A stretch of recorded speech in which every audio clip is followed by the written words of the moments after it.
I'm John Hinkle, the senior pastor of First Presbyterian Church in Murfreesboro, here on the corner of College and Spring, and this is your daily devotion. By now, most of you have probably heard rumors of that on June 14th, we will have an opportunity for on-site worship. This worship service will be at 10 a.m. We'll still have our online worship, so if you can't make it, that we understand. And one reason you may not be able to make it is because we have to limit the number of people who can actually come and worship with us. So this first worship service on June 14th will be reservations. And once we get up to 50, we've got to cut the reservations off. And we're doing this for one reason and one reason only. In fact, all the decisions we have made as a session and the plans that the task force has come up with is for your physical and spiritual well-being. And so we are going to start out small in size and scope, and once as a session we feel as if, we've gotten 50 down pat, we can expand it to 25 more people and continue to move that way. We want to feel comfortable with every step we take. Now, as I've shared with you almost since the beginning of our quarantine, as a session, one of the very first things we started thinking about when we stopped worshiping was, well, how are we going to start back to worship? And that's why we started the task force, so they could purposely think and pray about the decisions that need to be made. And so one of the things, as we've been rolling out this opportunity on June 14th, that has happened, that I think is funny now, I'm laughing about it now, is I was amazed how many people questioned the decision. And I thought, I can't believe you're questioning this decision.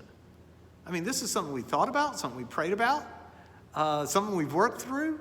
We had plan A, plan B, plan D, E, F, X, and this is the plan we've settled on. It's a well thought out plan, and then it dawned on me. Of course they're questioning it, because this is the first time you're hearing it. I mean, I've been dealing with this almost 24 hours a day, 7 days a week, and now you're hearing it for the first time. So if you've asked me a question, and if I've seemed flustered or frustrated, I would beg you, please forgive me. I am so sorry. Absolutely sorry. But what I know to be true, behind all these questions, behind all these plans, our desire is to get back together again. Our desire is to come together and be one again. And it reminds me of Psalm 133. 133, that's what I said. Psalm 133, right? You know how it goes. First verse says, how good and pleasant it is when God's people live together in unity. It is like precious oil poured over your beard,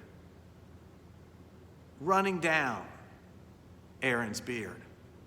I don't know what it is like to have precious oil running down my beard, but I do know what it's like to desire to be together.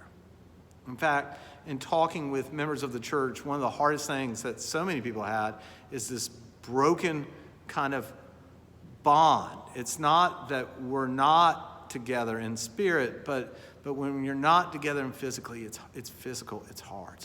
And I get that. So I would simply ask today, and as we end this devotion, is just continue to pray for your session. Continue to pray for me. And let's pray for one another as slowly we come back together here on the corner of College and Spring.